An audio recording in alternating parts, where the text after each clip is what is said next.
السلام علیکم ورحمۃ اللہ وبرکاتہ۔ سامعین کرام، زکوٰۃ کی ادائیگی سے رحمت اترتی ہے۔ زکوٰۃ کے فوائد میں سے ایک فائدہ یہ ہے کہ اس سے بندہ اللہ کی رحمت کا مستحق ہوتا ہے۔ جو لوگ زکوٰۃ دیتے ہیں اس پر اللہ کی رحمت اترتی ہے، وہ رحمت خداوندی کے مستحق ہوتے ہیں۔ قرآن کریم میں اللہ تعالیٰ نے فرمایا، وَرَحْمَتِي وَسِعَتْ كُلَّ شَيْءٍ فَسَأَكْتُبُهَا لِلَّذِينَ يَتَّقُونَ وَيُؤْتُونَ الزَّكَاةَ وَالَّذِينَ هُمْ بِآيَاتِنَا يُؤْمِنُونَ کہ میری رحمت ہر چیز کو شامل ہے، اور میں اپنی رحمت کا حقدار صرف انہی لوگوں کو بناؤں گا جو نافرمانیوں سے بچتے ہیں، زکوٰۃ ادا کرتے ہیں اور ہماری آیتوں پر ایمان رکھتے ہیں۔ تو زکوٰۃ کا سب سے پہلا فائدہ یہ ہے کہ ایسے بندے کے ساتھ اللہ کی رحمت شامل رہتی ہے۔ زکوٰۃ کے فوائد میں سے ایک اہم ترین دنیاوی فائدہ یہ ہے کہ جو لوگ اپنے مال کی صحیح طور پر زکوٰۃ ادا کرتے ہیں تو اللہ تعالیٰ بقیہ مال کی حفاظت فرماتے ہیں۔ نبی کریم صلی اللہ علیہ وسلم کا مبارک ارشاد ہے، حسنوا اموالکم بالزکاۃ کہ اپنے مال کو زکوٰۃ کے ذریعے محفوظ کر لو۔ جیسے دنیا میں کسی کے پاس بہت سا مال ہو تو اپنے مال کو لے کر بینک میں جمع کر دیتا ہے تاکہ اس کا مال محفوظ ہو جائے اور کوئی چور اس کے مال کو چوری نہ کر سکے۔ لیکن ایک بات یاد رکھیے کہ دنیا کے بینک میں جمع کرنے سے امکان ہے کہ وہ مال چوری ہو جائے۔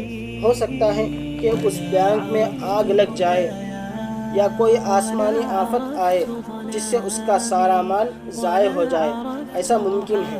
لیکن جس مال کی زکوٰۃ ادا کر دی جاتی ہے تو وہ مال اللہ کے بینک میں جمع ہو جاتا ہے، اللہ کے قلعے میں محفوظ ہو جاتا ہے۔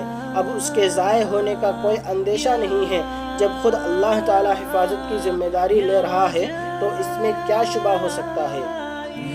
ایک حدیث میں نبی کریم صلی اللہ علیہ وسلم کا ارشاد ہے کہ ما تلف مال فی بر ولا بحر الا بحبس الزکاۃ کہ کسی خشکی یا سمندر میں کوئی مال ضائع ہوتا ہے تو وہ زکوٰۃ روک لینے کی وجہ سے ہوتا ہے۔ ایک جگہ آپ صلی اللہ علیہ وسلم نے ارشاد فرمایا، ما خالطت الصدقۃ مالا الا اہلکتہ کہ زکوٰۃ کی رقم جس مال میں شامل ہوگی ضرور اسے ہلاک و برباد کر کے رکھ دے گی۔ اور مشاہدہ بھی ہے کہ جو لوگ اپنے مال کو جمع کر کے رکھتے ہیں اور اس کی زکوٰۃ نہیں دیتے، غریبوں تک ان کا حق نہیں پہنچاتے، یتیموں کے حقوق کو خود ہی ہڑپ کر جاتے ہیں، بیواؤں کے دلوں کو دکاتے ہیں اور اپنے مال کی زکوٰۃ ادا نہیں کرتے، تو ایسے لوگوں کا مال کہیں نہ کہیں ضائع ہو ہی جاتا ہے۔ کبھی گھر میں کوئی سخت بیمار ہو گیا جس کی وجہ سے لاکھوں روپیہ ڈاکٹروں کے پاس چلا گیا، کبھی ایکسیڈنٹ ہو گیا جس میں ہاتھ یا پاؤں ٹوٹ گیا اور ہزاروں روپیہ وہاں خرچ ہو گیا، کبھی گاڑی خراب ہو گئی اور بہت سارا روپیہ وہاں لگ گیا، کبھی گھر سے سونا یا چاندی غائب ہو گیا، کبھی تجارت میں نقصان ہو گیا اور لاکھوں روپیہ کا گھاٹا ہو گیا۔ کھیتی کیا تھا لیکن وقت پر بارش نہ ہوئی جس کی وجہ سے پورا روپیہ برباد ہو گیا۔ کبھی نئی دکان کھولا تھا لیکن اس میں کامیاب نہ ہو سکا۔ یہ سب زکوٰۃ ادا نہ کرنے کی وجہ سے ہوتا ہے۔ اس کے برخلاف جو لوگ اچھے طریقے پر زکوٰۃ ادا کر دیتے ہیں تو اس کا مال کہیں ضائع نہیں ہوتا، کوئی چور چوری نہیں کر سکتا، وہ مال اللہ کے قلعے میں محفوظ ہو جاتا ہے، اور جو چیز اللہ کے قلعے میں محفوظ ہو جائے اور جس کی حفاظت کی ذمہ داری اللہ تبارک و تعالیٰ لے لے، اسے پھر کوئی شخص نہیں لے سکتا اور نہ کوئی چور اس مال کو چوری کر سکتا ہے۔